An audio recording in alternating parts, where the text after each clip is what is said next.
Mesdames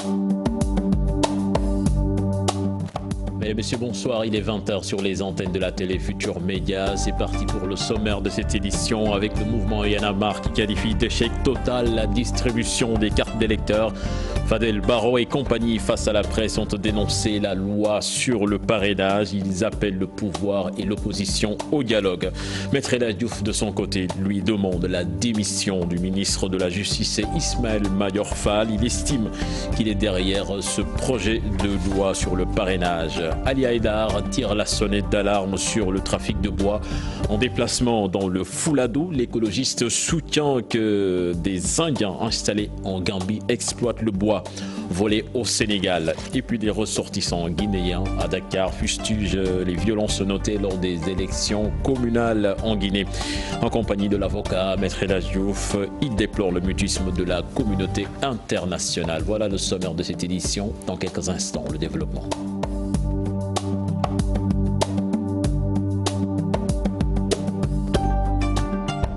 Bienvenue à toutes et à tous. Distribution des cartes d'identité d'électeurs. Le mouvement Y en a marre parle plutôt d'échec face à la presse cet après-midi. Fadel Barro et compagnie dénoncent également le projet de loi sur le parrainage. Ils appellent le pouvoir et l'opposition au dialogue. Compte rendu signé Fatidian et Younous Diatta. Pour Y en a marre, la campagne de fabrication et de distribution des cartes d'identité et cartes d'électeurs est un échec total. Jusqu'à présent, les Sénégalais n'arrivent pas à avoir leur carte d'identité et leur carte d'électeur. Beaucoup de Sénégalais, ils ne peuvent même pas aller louer une bâche parce qu'ils n'ont pas droit à avoir leur carte d'identité. Parce qu'on ne sait pas comment l'État du Sénégal a réussi, après avoir dépensé des milliards de nos francs, ils n'arrivent même pas à donner convenablement, distribuer et de fabriquer convenablement les cartes. Pour la première fois de l'histoire de ce pays. Fadel Barro et compagnie dénoncent ce qu'il appelle la loi électorale non consensuelle. Lors du Conseil des ministres du 28 mars 2018, le gouvernement du Sénégal a proposé le projet N12-2018 portant modification du code électoral. Ce projet a été introduit à l'Assemblée nationale pour adoption. Donc il s'agit de la loi sur le parrainage. Pour nous, le souci de rationaliser les candidatures lors des élections est partagé par l'ensemble des citoyens sénégalais. Tout le monde est d'accord, une loi électorale non consensuelle à presque un an des élections. Non, personne n'est d'accord. Les yanamaristes saluent l'idée d'amener les candidats à être représentatifs aux différentes élections. Ils appellent également au dialogue. Nous réclamons la part citoyenne dans ce conflit. C'est pourquoi nous appelons l'État du Sénégal à suspendre le processus d'adoption de cette loi à polémique, de surseoir à ce projet pour permettre aux différents médiateurs de trouver un consensus entre les différentes parties prenantes. Le mouvement Y en a marre se dit prêt à accompagner le peuple dans tous les combats. Maître El Hadji Diouf, lui, exige la démission du professeur Ismaël Madior Fall. L'avocat estime que le ministre de la Justice est derrière ce projet de loi sur le parrainage. Il appelle le peuple à se mobiliser pour que ce projet de loi ne passe pas. Je propose de l'écouter. Il est interrogé par Fatima Taba et Mardia. Modifier cette constitution qui vient d'être adoptée il n'y a même pas 2 ans, c'est ridicule. Je dis ça ne passera pas. L'élection présidentielle, ce n'est pas une élection législative. Qu'on attende l'élection présidentielle pour voir combien de candidats il y aura. Pourquoi depuis votre il n'y a jamais eu 200 candidats? On n'a pas 200 partis politiques. Ça devait exister 200 partis politiques. Il n'y a jamais eu 200 candidats. Ces gens-là, ils deviennent dangereux pour la République. Que le peuple manifeste son mécontentement en rejetant purement et simplement ce projet diabolique, non pas pour faire des émeutes, mais le peuple doit se compter comme le 23 juin devant l'Assemblée. Le ministre de la Justice, kooku mooy taal réew mi mu ngi bëgg a tas Sénégal lu gën a delloo Sénégal ginnaaw rek lay def. Sénégal député yi au lieu de 10 il faut 15 pour am groupe parlementaire moom la. lii nii parrainage moom la lu bon lu am ci réew mi Ismaïla Madior Fall la sonal nañu. Le PDS rejette le parrainage qu'il juge antidémocratique selon Hassan Ba, membre du parti. Le président veut juste diminuer ses adversaires. Il a également déclaré que Karim Wade sera bientôt au Sénégal. Je vous propose d'écouter, il est interrogé par Cheikh Diop. Non, nous ne sommes pas d'accord avec le système du parrainage. Et c'est vrai que le système parrainage tel que décrit dans le projet de loi est anticonstitutionnel et antidémocratique. Parce que le président Macky Sall cherche à éliminer des adversaires potentiels. Notamment, il vise Karim Wade, le candidat du Parti démocratique sénégalais, et de Khalifa Ababacar Sall, député maire de la ville de Dakar. Karim lui-même l'a dit, il nous a dit, écoutez, j'arrive, je viendrai, je vais me battre à vos côtés pour bouter Macky Sall et sa gangrène hors du pays et refaire ce travail, refaire le pays. Il l'a dit. Et sous peu, vous serez informés, vous la presse, pour vous dire qu'à telle date, évidemment, nous accueillerons le candidat du Parti démocratique sénégalais, Karim Wade. Le Front démocratique et social porté sur les fonds baptismaux, l'opposition et d'autres forces vives de la nation veulent à travers ce front prendre en charge les préoccupations des populations. Le journaliste Abdoulaye Cissé juge ou bien analyse cette nouvelle donne, l'impact que cela peut avoir. Il a rencontré nos reporters Cheikh Diop et Pape Sangone Mbaye. L'initiative pour des élections démocratiques change de nom et devient Front démocratique et social de résistance nationale. Une nouvelle dénomination pour mieux être en phase avec les préoccupations sociales, selon Hassan Ba. L'IED était effectivement une entité qui regroupait beaucoup de partis politiques, de mouvements citoyens et même des centrales syndicales, mais qui luttait jusqu'ici pour un processus électoral crédible, clair, et sérieux et sincère. Alors c'est pour cela d'ailleurs, compte tenu de la demande pressante des ouvriers, des pasteurs, des paysans, des étudiants, des élèves, des enseignants, des médecins, des éboueurs, donc toute cette catégorie de travailleurs et de personnalités nous ont saisis et ils nous ont dit qu'il faudrait aujourd'hui que l'opposition prenne en charge, n'est-ce pas, la revendication de toutes ces catégories sociales. Un changement de nom qui n'a pas beaucoup d'importance pour les Sénégalais, de l'avis de cet analyste politique. Cela n'impacte pas du tout la conception des Sénégalais sur ce front. De toute façon, la base a toujours été la même chose, une revendication pour des élections transparentes. Cela ne change pas. Transformer en front leur permet juste de ratisser encore beaucoup plus large que le cadre des partis qui composent ce front. Des avis partagés entre Abdoulaye Cissé et Hassan Ba, membres du Parti démocratique sénégalais. Il est déjà atteint notre objectif, puisque de toute façon aujourd'hui, nous avons la majorité sociologique avec nous. Dans tous les cas, ils ont intérêt à constituer un large front. Plus le front il sera large, plus le rapport de force sera déterminant aussi pour faire face au pouvoir en place. Pour mieux défendre les intérêts des populations, le Front de résistance nationale compte multiplier les stratégies dans un combat citoyen.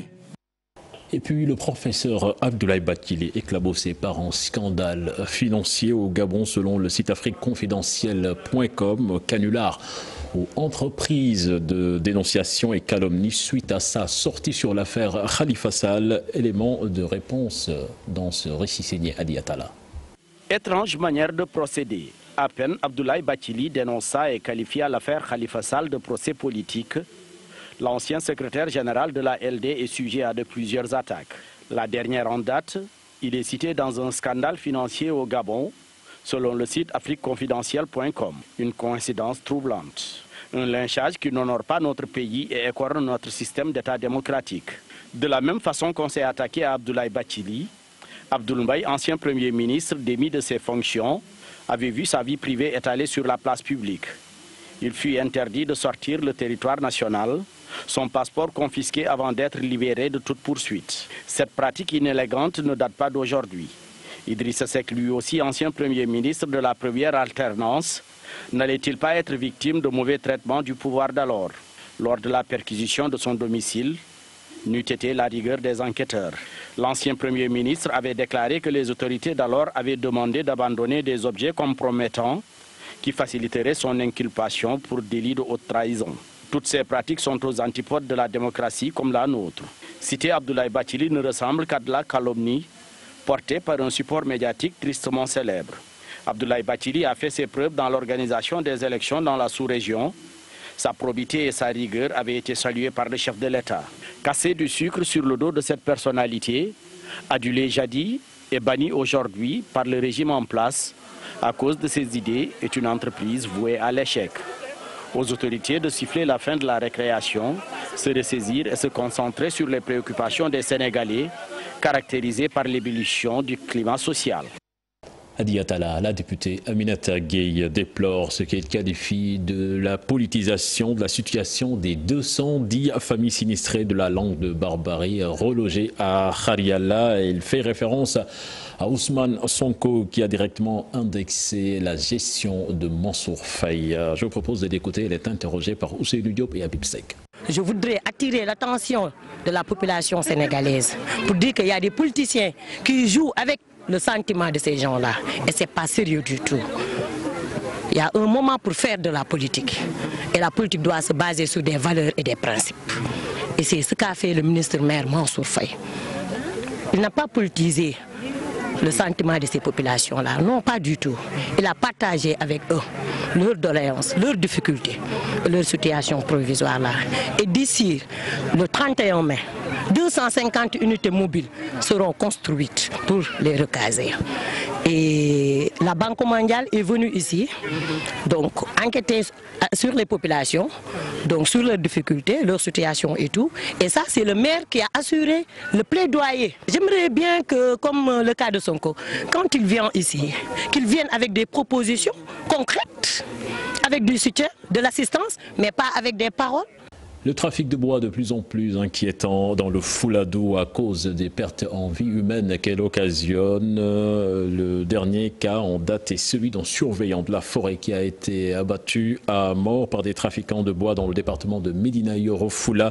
Ali Haïdar, secrétaire général de la Fédération des écologistes du Sénégal, qui y était pour présenter ses condoléances, soutient que les Indiens installés en Gambie exploitent le bois volé au Sénégal. Les détails dans cette correspondance signée Abdoulaye Diallo. Le trafic de bois a atteint des limites incroyables au Fouladou. Le nombre d'individus qui meurent à cause de ces opérations de trafic ne cesse de croître. Le dernier cas en date est la mort de Moustapha Diop, qui était un surveillant de la forêt dans la commune de Niaming, située dans le département de Médina Yoro Fula. Il a été battu à mort dans cette forêt par des trafiquants de bois. Une perte que déplore Ali Haïdar, secrétaire général de la Fédération des écologistes du Sénégal. Je suis venu présenter mes condoléances parce que, hélas, nous avons appris que M. Gueye, un gardien de la forêt qui habite Sinthiou Yoro Gueye, dans le Médina Yoro Fula, a été lâchement abattu par des trafiquants. Nous avons filmé des dépôts de bois gambiens qui regorgent de bois, plus qu'avant. Il y a même des faits qui sont tristes parce que à Serekunda, en Gambie, maintenant ce sont les Indiens qui ont installé une scierie moderne qui coupe la forêt de Casamance, qui transforme cela en planches et qui vendent cela à Kafountine, à une école de formation à la menuiserie sénégalaise. Donc ils volent nos bois, ils les transforment en planches et ils nous les revendent. Le patron des écologistes condamne la timidité des actes de protection de la forêt. C'est se laisser aller, se faire semblant à tous les niveaux, au niveau des agents chargés de la protection de l'environnement, au niveau des ministères, c'est se faire semblant que tout va bien, on gère la situation, alors que dans la forêt, tout le monde coupe. Et la forêt est en train de disparaître, le bois de veine est en train de disparaître, et le désert est en train tranquillement de s'installer. Selon Ali Haïdar, l'État doit impliquer les populations dans la protection de la forêt. Le gouvernement, aussi bien sénégalais que gambien, doit demander l'aide des populations, parce que ce sont les populations qui sont présentes sur les terrains, et ils doivent les organiser à être, eux, les gardiens de la forêt. En attendant la mise en place d'un dispositif sécuritaire de nos forêts, des milliers de troncs d'arbres continueront de faire l'objet d'un trafic intense du Sénégal vers la Gambie. Manque d'eau potable à Niagal, c'est dans la commune de Yenne. Les populations ruent dans les brancards. Ils interpellent les autorités sur ce long calvaire, mais aussi sur le comportement d'un homme d'affaires qui habite la localité. Il indexe ce dernier pour avoir construit un mur sur la route qui mène vers la plage. Les détails dans cette correspondance signée Ousseynou Thiam et Ahmadou Bamba Samba. Situé dans la commune de Yenne, le village de Niagal vit toujours avec un réel problème de manque d'eau potable. En assemblée générale, sur les difficultés auxquelles elles sont confrontées, les populations de Niangal dénoncent. C'est un problème qui commence à durer, parce que nous avons fait des investigations, nous avons même parlé avec la SDE. C'est aujourd'hui la commune qui dit que cette eau est potable. Oui, mais cette eau n'est pas buvable. Parce que vous, imaginez-vous, on paye des factures de 500 et quelques mille, alors que cette eau-là, on n'utilise pas ni pour boire, ni pour pour se laver, et on dit que cette eau, elle est potable. Donc il faut qu'ils arrêtent. Nous ne sommes pas contre véritablement des forages, mais que s'il y a un forage, que ce forage puisse être véritablement consommable pour la population. La population ne peut pas consommer cette eau, on ne sait pas, parce que la couleur, elle est soit rouge ou bien jaunâtre, ça on ne sait pas. Et ça c'est un danger vraiment imminent pour la population. Et nous on fait un appel solennel au président de la République, vraiment de parler avec la SDE, avec les autorités qui sont chargées, le ministère de l'Hydraulique, pour vraiment s'occuper de ce problème et trouver éventuellement une solution. Autre problème soulevé par ces habitants de Niangal, l'érection d'un mur sur le chemin qui mène à la mer par un homme d'affaires. Vous avez entendu les notables, ils ont dit que ces routes-là existent bien avant l'arrivée de l'air sur les lieux. Et si aujourd'hui, en cas d'avarie, la population ne saurait passer par cette route pour vraiment sauver les pirogues. Et ça peut être catastrophique pour l'avenir de notre local. Parce que vous avez remarqué qu'à Niangal, nous avons 99% de pêcheurs. Et s'il y a des avaries ou bien s'il y a des problèmes quelque part par rapport à la mer, les gens ne sauront pas où est-ce qu'ils vont passer pour sauver les pirogues. Très en colère contre ce richissime homme d'affaires, ces habitants de Niangal interpellent les autorités avant que les jeunes de la localité ne réagissent à leur manière.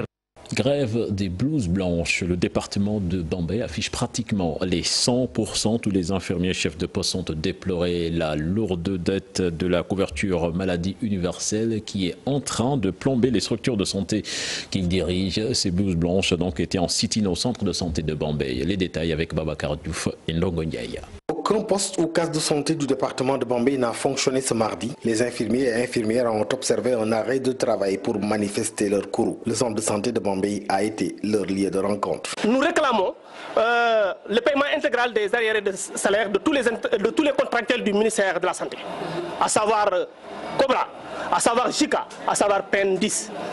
L'État doit 7 mois d'arriérés de salaire aux éléments de JICA, ce qui est anormal. On a vu donc un élément du ministère de la Santé, à savoir même le DRH, je vais le citer nommément, qui est parti dans des chaînes pour dire qu'il ne doit rien au contractuel du ministère. Ce qui est extrêmement grave et archi faux. C'est faux. À côté de ces revendications d'ordre national, les spécialistes de la santé à Bambey ont des problèmes qui leur sont spécifiques. Le district de Bambey souffre, comme je l'ai dit, la SEMU surtout. La SEMU, les EPS, les structures sanitaires souffrent de remboursement de SEMU. Parce que voilà presque 2 ans, je peux dire, que l'État n'a pas remboursé. Donc les comités de santé ont du mal à acheter des médicaments. Et on parle on nous met en mal donc avec les populations. Parce qu'on parle de gratuité des soins. Ce n'est qu'un avertissement, diront les blouses blanches, qui comptent dur sur le ton si rien n'est fait pour les soulager. Bambey, RFM. Sit-in des agents de santé à Ziguinchor également. Ils exigent 5 mois d'arriérés de salaire pour 120 personnes. Ils en ont profité pour démentir les propos du DRH du ministère de la Santé qui, selon eux, aurait dit que l'État ne leur devait absolument rien du tout. Les propos du porte-parole des manifestants, il s'appelle Ousmane Bey. Il est au micro de Boubacar Diassi et Lamine Mandian. C'est nos camarades et collègues recrutés dans le cadre du programme dit Plan Cobra et de la JICA, la coopération japonaise, qui sont aujourd'hui arrivés à 5 mois sans salaire. Contrairement à ce qu'affirme le DRH du ministère, ils sont légion à voguer entre 3, 4, 5 mois sans salaire. Nous avons toujours estimé que le retard de salaire était inacceptable, surtout quand il s'agit d'un contrat où il y a 2 parties. L'une des parties vend sa technicité et sa force de travail. L'autre partie prend sur elle l'engagement à temps de lui rétribuer cette force de travail vendue. C'est des gens qui ont déjà accompli un service. Et donc on ne commande pas, on ne négocie pas, on exige qu'on leur paye leur salaire. Jusqu'à présent, la procédure a été que l'État donne un rappel de quelques mois, fait une obstruction pendant 2, 3 mois, 4 mois, le temps que les gens descendent dans la rue. On refait un petit rappel. La dernière fois qu'on avait fait le point, ils étaient autour de 120 dans la région de Ziguinchor. Après, on fera l'évaluation et on engagera le mois de mai avec la possibilité d'aller vers la rétention de l'information. Nous parlons éducation à présent avec des précisions du ministre de l'Enseignement supérieur sur la centaine d'enseignants devant aller à la retraite. Marie Taumian soutient que le remplacement est garanti, mais la question qui se pose est le remplacement des professeurs de rang magistral. Il était à Kaolack, je propose de l'écouter.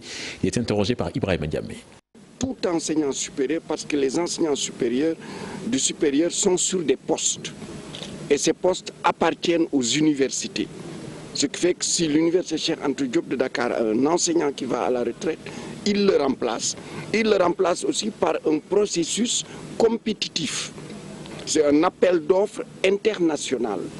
Et vous le savez, depuis le vote de la loi portant réforme des titres, la nationalité n'est plus une condition pour accéder à comme enseignant-chercheur dans l'enseignement supérieur. Donc les postes sont ouverts à tout le monde. Ce qu'on cherche, c'est les meilleurs. Et ce sont les départements au sein des universités qui les sélectionnent. Et ensuite, ce sont les conseils de faculté ou d'UFR qui vérifient que tout se passe bien. Et enfin, c'est le recteur. Et selon les grades, c'est le recteur pour les assistants, c'est le ministre de l'enseignement supérieur pour les maîtres de conf et c'est le président de la République par décret pour les professeurs titulaires et les professeurs assimilés. Donc le remplacement, lui, est garanti. La question qui se pose, c'est lorsqu'un enseignant de rang magistral va à la retraite, c'est de savoir est-ce qu'il est possible d'avoir un enseignant de rang magistral qui le remplace. Ce que je peux vous dire, on ne fabrique pas les enseignants de rang magistral au jour le jour. C'est un long processus qui demande 10, 15 ans, parfois même beaucoup plus, pour avoir quelqu'un qui devient professeur assimilé ou professeur titulaire. Et c'est ce qui peut amener certaines craintes. Probable prolongation de l'année scolaire 2007-2018. Des acteurs de l'école se prononcent pour Abdoulaye Fane, président de l'UNAPES. La formule pourrait se faire, mais en concertation avec les acteurs. Jean-Louis Christophe Tchoun, membre du SAMES, pose des préalables dans ce reportage signé Aminata Mbaresso et Diafaraba. L'idée d'une prolongation de l'année scolaire 2017-2018 de plus en plus agitée, des concertations sont en train d'être menées pour trouver les conditions nécessaires à la mise en application de cette formule. C'est un préjudice qui est porté aux élèves. Et face à cette situation, qu'est-ce qu'il faut faire? Bon, je crois que, comme je l'ai dit tout à l'heure, le moindre mal, ce serait peut-être de proroger. Comme on l'a fait en 2012, mais il est possible effectivement qu'on puisse réaménager l'année pour permettre bien sûr aux enseignements de se dérouler, aux évaluations de se faire, mais surtout aux évaluations certificatives de se tenir, notamment le bac, le BFM et le CFE. Une année scolaire sauvée de justesse. Abdoulaye Fane, président de l'Union nationale des parents d'élèves du Sénégal, trouve la formule bonne, mais il pose des conditions. La question qui se pose aussi, c'est que selon les textes, l'année scolaire se termine le 31 juillet. Donc il va falloir que le gouvernement prenne langue rapidement avec les syndicats pour véritablement essayer de prolonger cette année afin de ne pas vraiment perturber. Déjà, les élèves sont perturbés. Hein? Jean-Christophe Tchoun, membre du syndicat autonome de l'enseignement moyen secondaire, pose des préalables au gouvernement du Sénégal pour la faisabilité. Il est important qu'on puisse faire une évaluation des heures qui ont été perdues et de projeter quand même le rattrapage par rapport à ces heures qui sont perdues. Parce qu'il ne sert à rien quand même de prolonger l'année pour 2 semaines ou 3 semaines alors que les heures qui sont perdues n'ont pas été rattrapées. Il est bel et bien possible de faire un rattrapage sur la totalité des heures qui ont été perdues et d'engager les camarades. Si effectivement le gouvernement fait des efforts conséquents, je vous assure que les camarades, les collègues sont capables de montrer jusqu'à quel point ils aiment le système éducatif et jusqu'à quel point ils sont engagés pour la qualité de l'éducation. L'année scolaire 2017-2018 a été marquée par des perturbations, des grèves répétées qui ont porté préjudice aux élèves. Le nombre d'heures nécessaires pour une éducation de qualité n'a pas été au rendez-vous. Le directeur de l'administration générale de la SDE rassure ses employés en prélude à la revue annuelle du ministère de l'Hydraulique. Il leur a assuré que les acquis seront protégés, même avec un nouveau repreneur. Je propose d'écouter, il est interrogé par Aïssatou Paye. Pour le personnel, ça ils le savent. Nous sommes d'accord sur tous les points. Parce qu'en faisant ce cahier de charge, on s'est dit, quel que soit le repreneur gardera tout le personnel. Et le repreneur aussi va conserver l'ensemble des avantages acquis sociaux. Donc le repreneur n'aura pas un mot à dire sur les acquis sociaux. Tous les acquis sociaux seront préservés. Tout le personnel qui est là-bas sera gardé. Et le capital du personnel va passer de 150 millions à 200 millions. Maintenant, ce qui est innovant cette fois-ci aussi, le privé national aura 25%, les Sénégalais lambda, qui ne sont ni dans le gouvernement, ni dans l'appareil étatique. Mais aussi, l'État qui avait 5% ne va plus laisser maintenant une société fermière gérer seule. L'État sera représenté et aura 25%. Avec l'actuel contrat qui est en cours, l'État n'avait que 5%.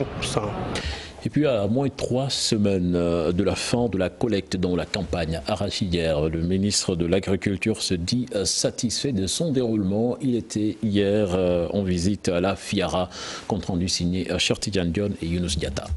Le 30 avril prochain, date butoir de la collecte de la campagne arachidière, en visite de la 19e édition de la FIARA, le ministre de l'Agriculture se dit satisfait du déroulement de la campagne 2017-2018.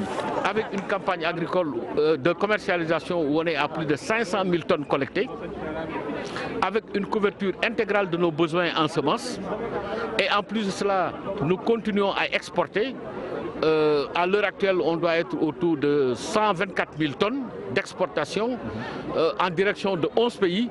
Donc on peut dire, sans risque de se tromper, que même s'il y a des problèmes en ce qui concerne la commercialisation, par rapport à ce qui a été fait, nous sommes en train de minimiser ces problèmes et on s'achemine vers le 30 avril avec une campagne de commercialisation réussie au grand bonheur de tous les acteurs ruraux de notre pays.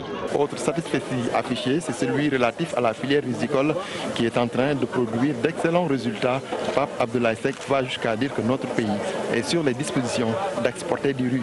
Quand tu quittes 405 000 tonnes en moins de 3 ans, 4 ans, et tu arrives à 1 million 15 000 tonnes, en plus de cela, tu peux produire du riz partout et la qualité s'améliore. Je pense que nous devons plutôt applaudir en disant notre pays est enfin sur la bonne voie. Pape Abdoulaye Seck et sa délégation étaient à la 19e édition de la FIARA qui se tient à Dakar, un rendez-vous d'échange et d'affaires entre agriculteurs et éleveurs. Je vous l'annonçais dans les titres de ce journal, les violences lors des élections communales en Guinée ont fait 94 morts et plusieurs blessés selon Maître El Hadji Diouf. Face à la presse cet après-midi, les ressortissants guinéens soutiennent qu'Alpha Condé est un dictateur. Ils déplorent en même temps le mutisme de la communauté internationale. Compte rendu signé Fatima Taba et Marien. Des photos de victimes des élections communales en Guinée-Conakry. La dictature est une réalité dans ce pays dirigé par Alpha Condé, selon Maître El Hadji Diouf. L'avocat parle de 94 morts pour ces échéances. Ce qui s'est passé lors des dernières élections, le coup d'État électoral, la confiscation du vote des Guinéens, le détournement des votes des Guinéens, de jeunes Guinéens ont été tués, massacrés, liquidés. Et la communauté internationale ne réagit pas. Pas moins de 94 morts. En compagnie de ressortissants guinéens, ils déplorent le mutisme de la communauté internationale. Ce qui est plus grave, c'est la complicité ou le silence assourdissant et gênant de la communauté internationale. Et pourtant, Alpha Condé est pire que Gbagbo. Aujourd'hui, Gbagbo est à la CPI, Alpha Condé a tué, son régime a tué. Pourquoi la CPI ne s'intéresse-t-elle pas au massacre perpétré par le régime d'Alpha Condé en Guinée? À la CEDEAO, à laquelle fait partie la Guinée, à l'Union africaine, aux Nations unies, nous nous demandons de s'intéresser au sort des Guinéens. Alpha Amadou Baldé, membre de l'UFDG, invite la presse sénégalaise à jouer sa partition dans ce combat. Je demanderai à tout le monde de rester mobilisés. Et je demanderai à la presse sénégalaise d'ouvrir leur plateau, leurs journaux, aux compatriotes, aux citoyens africains, notamment guinéens, qui vivent au Sénégal et qui veulent que le Djabak Salam, que la Teranga qui est là, que la liberté d'expression qui est là, que cette liberté d'entreprendre et la sécurité qui est là, puisse aussi exister en Guinée. En conférence de presse délocalisée, ces Guinéens ne souhaitent qu'une chose, le changement dans leur pays. Maître El Hadji Diouf, lui, invite la CEDEAO à jouer pleinement son rôle. Fatima Ba, merci. C'était le dernier élément de ce journal. Prochain rendez-vous pour l'information, ce sera à 0h avec le tout en images. Excellente suite de programme en compagnie de la Télé Futurs Médias. Au revoir.